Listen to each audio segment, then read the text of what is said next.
Hello mga kalabs! Kumusta po kayo? Balik eskwela na naman nga po kami mga kalabs. Eto nga at nakabihis na nga din po ako sa mga oras na yan at nagpopolbo na nga lang po ako. Pagkakita ko nga po nang sosuotin ko pong Crocs ko, aba at malinis na nga po mga kalabs. Si mama na po pala ang naghugas neto mga kalabs dahil wala nga po kaming tubig, di po ba?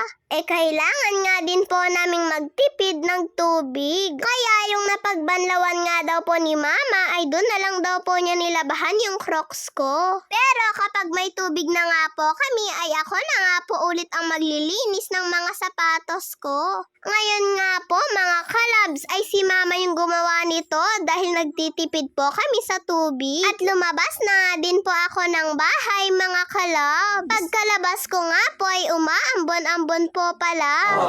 Kaya nagdala nga po ako ng payong. Nagpaalam na rin po pala ako kay mama sa mga oras na yan. Patatawirin nga lang po ako ni mama dahil wala naman po akong kasabayan sa pagpasok.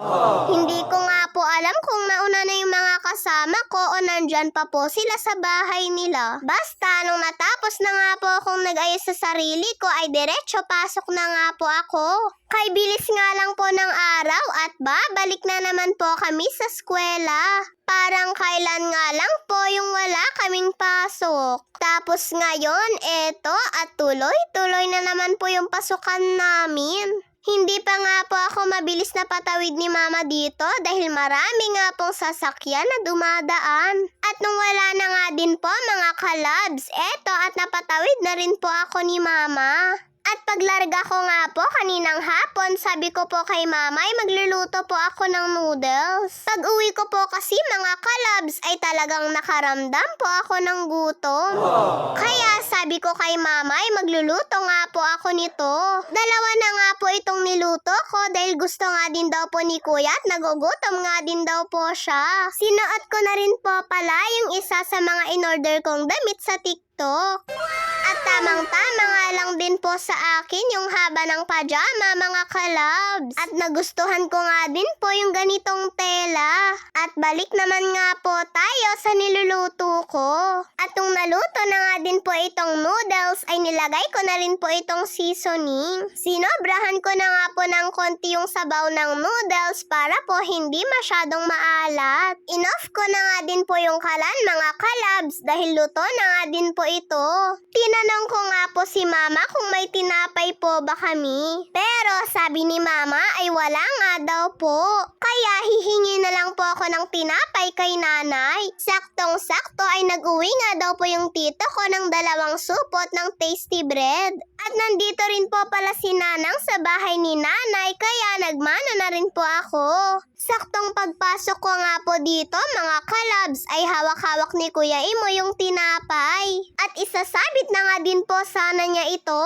Pero nung sinabi ko nga po na tinapay yung hihingiin ko ay binaba niya na nga po ito. Sabi nga po ni nanay ay ibigay niya na daw po sa akin itong nabawasan na. At nag-thank you nga din po ako kay nanay. Tapos umuwi na nga din po ako mga kalabs para po makapagmerienda na. Kumuha na nga din po ako ng bowl ko para lagyan na rin po ito ng noodles. Ako na nga lang din po yung naglagay dito mga kalabs para matansya ko yung kukunin ko. Ayaw ko po kasi yung masyadong maraming noodles, mas gusto ko po kasi yung sabaw. Kaya sabi ni mama ay dahan-dahan lang daw po ako, baka po kasi ay mapaso daw po ako. Sabi nga po ni mama ay si kuya na lang din daw po ang kukuha ng noodles niya. Para po alam din niya kung gaano kadami yung kukunin niya. At nung nakapaglagay na nga po ako sa bowl ay dadalhin ko na nga din po ito sa mesa.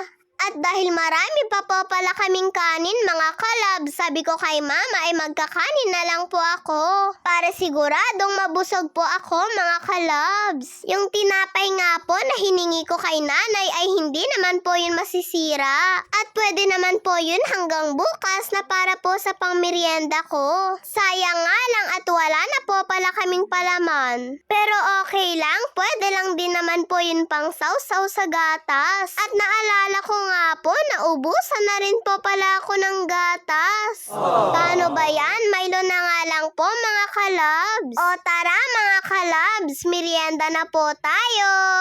Ang sarap po talaga ng init ng noodles kapag po nagugutom, ano po mga kalabs? Lalo na kapag naiinitan na po yung tiyan. At parang guminhawa nga po yung tiyan ko nung nagno-noodles na nga po ako.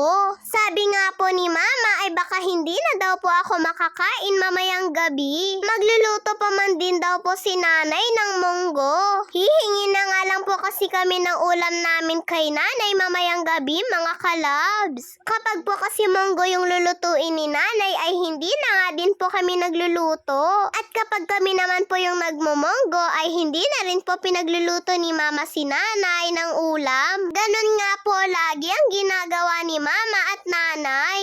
At dahil naiinitan nga po ako ay sinaksak ko na lang po itong clip fan namin mga kalabs. Malakas din po pala yung hangin ng mga ganitong clip fan. Yung unang clip fan nga po namin na ganito ay umabot nga po sa amin yun ng 2 taon.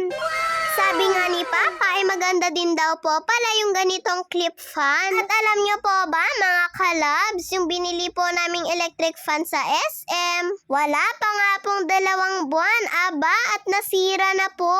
Sabi nga po ni Papa ay maganda naman daw po yung makina niya, kaya lang ang sumuko ay yung stand niya daw po na malapit sa fan. Manipis lang daw po kasi yung plastic nun. Kaya tinanggal na nga po ni Papa yung 2 electric fan dahil ipapapalit na lang daw po nila yung nasira sa part na yun. Tsaka na nga lang daw po kapag mainit-init na yung panahon dito.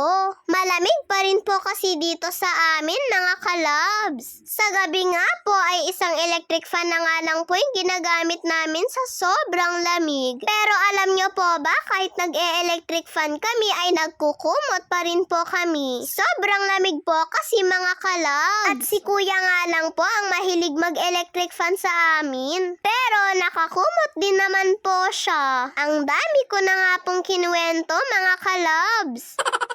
At dahil nakulangan nga po ako sa kanin ko ay nagpadagdag pa nga po ako kay kuya. O di po ba halatang gutom na gutom, ano po mga kalabs? O siya mga kalabs, hanggang dito na lang po muna. Mag-iigib pa daw po kasi sila mama at si kuya doon po sa barangay. Bye-bye po mga kalabs!